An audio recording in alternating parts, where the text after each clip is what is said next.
हम बात करेंगे नेशनल करियर सर्विस के बारे में। नेशनल करियर सर्विस जो है एक परियोजना है या योजना कह सकते हैं जो श्रम एवं रोजगार मंत्रालय के द्वारा लाई गई है और यह योजना 2015 में लाई गई थी। इसके तहत एक वेबसाइट है जिसे हम nchs.gov.in के नाम से जानते हैं। इस वेबसाइट का इस्तेमाल क्यों होता है या इसका महत्व क्या है, ये हम जानने की कोशिश करेंगे आज, और इसमें हम अकाउंट कैसे बनाएंगे और इसका क्या महत्व है ये भी देखेंगे। तो एनसीएस यानी नेशनल करियर सर्विस का महत्व क्या है ये हम जानने की कोशिश करते हैं। तो नेशनल करियर सर्विस जो है इसका महत्व इसके वेबसाइट से सबसे ज़्यादा है। हालांकि इसका महत्व जिला रोजगार कार्यालयों में एक मॉडल करियर सेंटर है, उसके थ्रू इसका प्रसार किया जा रहा है और इसकी महत्व को बताया जा रहा है। और आगे इस तरीके के इंफॉर्मेशन कम्युनिकेशन टेक्नोलॉजी का यूज़ करके आप रोजगार या फिर स्किल कैसे आप अपना बढ़ा सकते हैं या फिर रोजगार की सूचना किस तरीके से पा सकते हैं, ये वेबसाइट इसमें मदद करता है ncs.gov.in। तो इसके मुख्य उद्देश्य क्या क्या हैं या फिर इसका महत्व क्या है। सबसे पहला तो ये है कि करियर और रोजगार के अवसरों में वृद्धि करने की कोशिश करता है ये वेबसाइट। ओके, दूसरा है कि आपका करियर डेवलपमेंट यानी करियर विकास के लिए गाइडेंस या मार्गदर्शन इस वेबसाइट के थ्रू भी आप देख सकते हैं कि किस करियर में क्या क्या सैलरी रहते हैं और काम क्या रहता है। इस तरीके की चीज़ों को मार्गदर्शन कहते हैं और इसमें यह मिलता है आपको। इसके अलावा जो भी आप काम करेंगे उसके लिए आपको किस तरीके से स्किल्ड होना है, इसके लिए आपको स्किल सेंटर्स या स्किल डेवलपमेंट सेंटर्स के बारे में भी जानकारी देता है। और इसके अलावा आपको और क्या क्या चीज़ें आप में चेंजेस करने हैं या फिर एनहांस करना है आपके करियर में, वो भी आपको बताता है। इंक्लूसिव ग्रोथ जिसको कहते हैं समावेशी विकास, उस पर भी यह ध्यान केंद्रित करता है। सबसे महत्वपूर्ण चीज़ जो है ये है कि यह वेबसाइट नौकरी ढूंढने वालों में और नौकरी देने वालों के बीच जो गैप है, जिसे हम ढूंढ नहीं पाते, हमें नौकरियां कभी पता नहीं चलती, तो इस तरीके की चीज़ों को क्या करता है, ये गैप को कम करता है, अंतर। तो नौकरी जो देने वाले हैं उनको ऐसे कैंडिडेट्स चाहिए होते हैं और जो कैंडिडेट्स होते हैं जो बेरोजगार हैं उनको नौकरियां चाहिए होती हैं।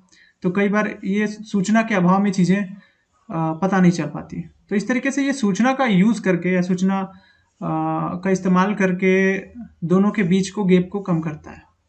किसके किसके बीच का, एक जो जॉब सीकर है यानी कि नौकरी ढूंढने वाला और जो जॉब देने वाला है जिसको हम एम्प्लॉयर कहते हैं बेसिकली, उन दोनों के बीच के गैप को कम करता है।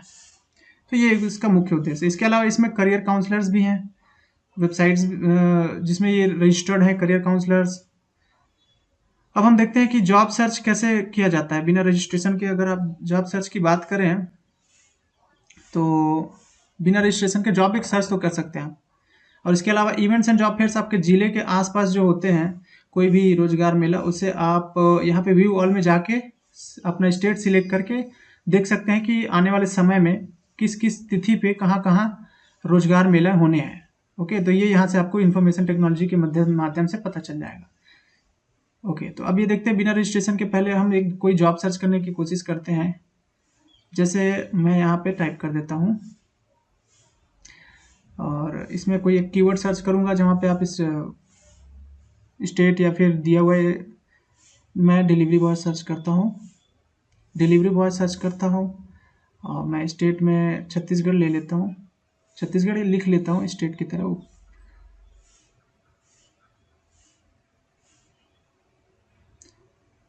और मैं सर्च करता हूँ। तो आप देखेंगे कि कुछ रिजल्ट्स आए हैं।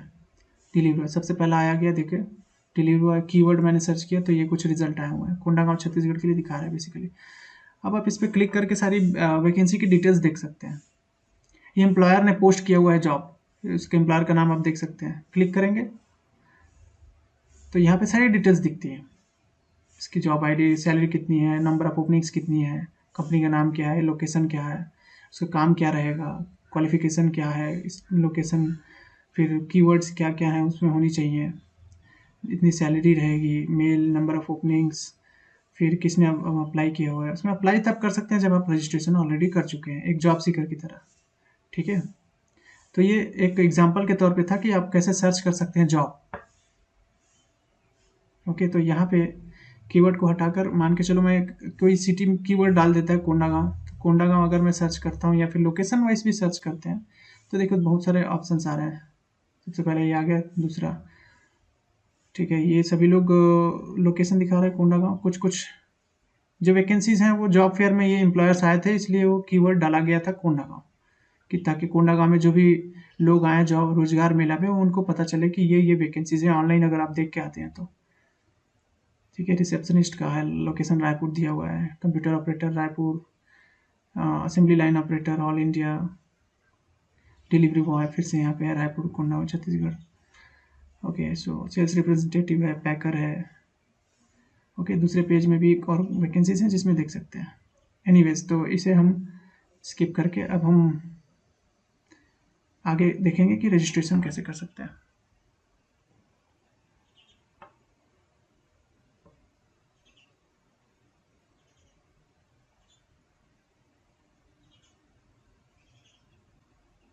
ncs.gov.in आप क्लिक करके आप मोबाइल से भी कर सकते हैं। आप कोई ज़रूरी नहीं है कि आपको लैपटॉप या डेस्कटॉप पे बैठने की ज़रूरत है।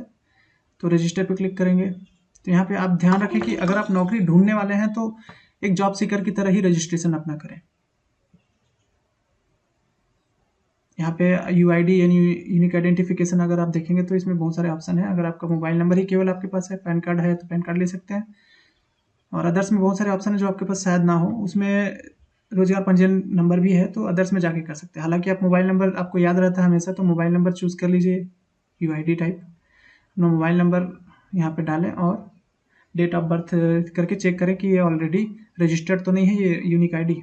तो मैं एक डेमो के लिए कोई भी रैंडम नंबर डाल देता हूँ और डेट ऑफ बर्थ एक रैंडम डेट ऑफ बर्थ मैं चूज़ करके चेक करता हूँ।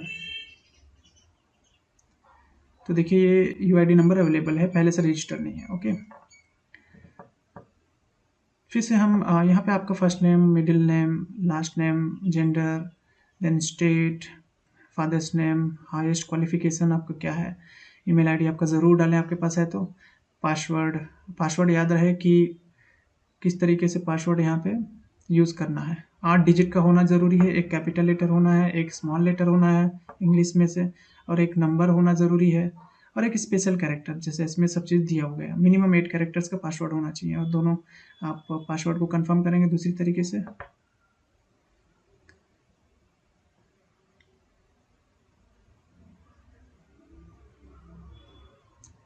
फिर यूज़र नेम चूज़ करेंगे। आपकी यूज़र नेम आप जब लॉगिन करेंगे तो इन तीनों में से क्या चीज़ लेंगे। यूनिक आईडी जो आपका मोबाइल नंबर वही रहेगा, ईमेल आईडी आपने ईमेल आईडी दिया है तो यूज़ कर सकते हैं। एनसीएस आईडी ये रजिस्ट्रेशन होने के बाद मिलता है, नेशनल करियर सर्विस की आईडी जो भी यूनिक होता है, तो उसे भी आप यूज़ कर सकते हैं। हालांकि यहाँ पे यूनिक आइडेंटिफिकेशन टाइप आपके पास मोबाइल नंबर है तो आप मोबाइल नंबर ही लीजिए।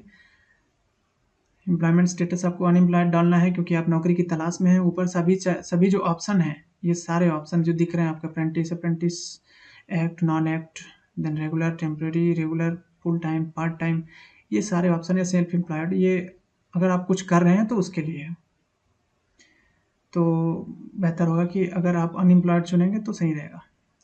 ओके, तो की स्किल्स मतलब जैसे मैंने डिलीवरी बॉय चूज़ किया था इससे पहले सर्च करने के लिए, तो यदि एम्प्लॉयर डिलीवरी बॉय कीवर्ड देता है वहाँ पे सर्च करने के लिए, डिलीवरी बॉय क्या हो सकता है, तो आप डिलीवरी बॉय, या फिर आपको कंप्यूटर ऑपरेटर के से रिलेटेड जॉब आपको चाहिए तो कंप्यूटर ऑपरेटर अपने स्किल में डालिए। टीचिंग है तो टीचर डाल दीजिए, या टीचिंग लिख दीजिए। ये की स्किल्स हैं, सेमीकोलन के साथ आप 5 स्किल्स आप इसमें ऐड कर सकते हैं। तो जैसे मैंने 2 स्किल्स ही ऐड किए हैं, तो जैसे डिलीवरी बॉय वाला जॉब था तो उसमें मैं अप्लाई कर सकता था। अगर मिसमैच हो गया, अगर मैं टीचर के जॉब में अप्लाई करूँगा और मैंने लिखा हुआ है स्किल में डिलीवरी बॉय और कंप्यूटर ऑपरेटर, तो टीचर का जो भी जॉब रहेगा मैं उसमें अप्लाई तो करूँगा, पर मेरा डिटेल्स एम्प्लॉयर को दिखाई नहीं देगा क्योंकि मेरे जो स्किल्स हैं वो मैच नहीं होंगे, क्योंकि मेरे स्किल्स में केवल 2 स्किल्स है, डिलीवरी बॉय, कंप्यूटर ऑपरेटर। अब इंटरनेशनल जॉब की बात करें तो इंटरनेशनल जॉब भी है, यहाँ पे रजिस्टर्ड संस्थाएं इंटरनेशनल जॉब भी देती है भारत के बाहर। पर यहाँ पे चूंकि आपको इंडिया में ही काम करना है, सबसे ज़्यादा लोग इसमें इंटरेस्टेड होते हैं, तो नो करके आप उसमें बाकी की डिटेल्स फिल कर सकते हैं। ऑक्यूपेशन, जैसे आप कुछ काम कर रहे हैं ऑलरेडी तो उसमें ऑक्यूपेशन यानी आपका पेशा क्या है, क्या काम करते हैं, स्विंग मशीन ऑपरेटर, या फिर कारपेंटर, या फिर इलेक्ट्रीशियन, ये डिटेल्स आप यहाँ पे डाल सकते हैं जो भी आप काम कर रहे हैं। इसके अलावा कैप्चा कोड है, कैप्चा कोड को फिल करके आप एग्री टर्म्स एंड कंडीशंस को क्लिक करके आप सबमिट कर सकते हैं। ये सबमिट के बाद आपको एक स्क्रीन आता है जिसमें एक ही ऑप्शन रहता है, जिसमें मोबाइल नंबर और ईमेल आईडी, जो इन दोनों पे ओटीपी आता है, जिससे आपका ये अकाउंट वेरीफाई हो जाता है। इससे ये पता चलता है कि आपने ही रजिस्ट्रेशन कराया या आपने अकाउंट बनाया। आप ही का मोबाइल नंबर है और आप ही का ईमेल आईडी है। तो जो मोबाइल नंबर और ईमेल पे जो ओटीपी आएगा उसे आप डालेंगे तो वेरिफिकेशन हो जाएगा। एंड देन उसके बाद आप अब जॉब सर्च कर सकते हैं और अपना अकाउंट जो है उसमें और भी अधिक अपडेट कर सकते हैं, जैसे आपके 10वीं 12वीं ग्रेजुएशन एक्सपीरियंस, आपके स्किल्स और भी चीज़ें बहुत सारी ऐड कर सकते हैं। ठीक है, तो ये आपका एक रजिस्ट्रेशन करने का तरीका मैंने आपको बताया। इसके अलावा कुछ भी पूछना होगा आपको तो ये टोल फ्री नंबर है 1514, और ट्यूसडे से संडे तक का सुबह 8 बजे से रात 8 बजे तक का ये ओपन रहता है। इस पर आप हेल्प ले लेंगे हर चीज़ को। अगर आपको पूछना है, रिलेटेड जानकारी लेना है या कुछ नहीं हो रहा है, तो आप उस पर टोल फ्री नंबर पे हेल्प ले सकते हैं।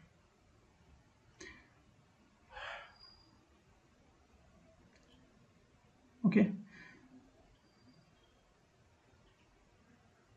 तो आज के लिए ये इतना है। तो आप सभी लोग एनसीएस पे रजिस्ट्रेशन करें। जिसका रजिस्ट्रेशन हो गया होगा उसको पता चल जाएगा और डुप्लीकेट बताएगा।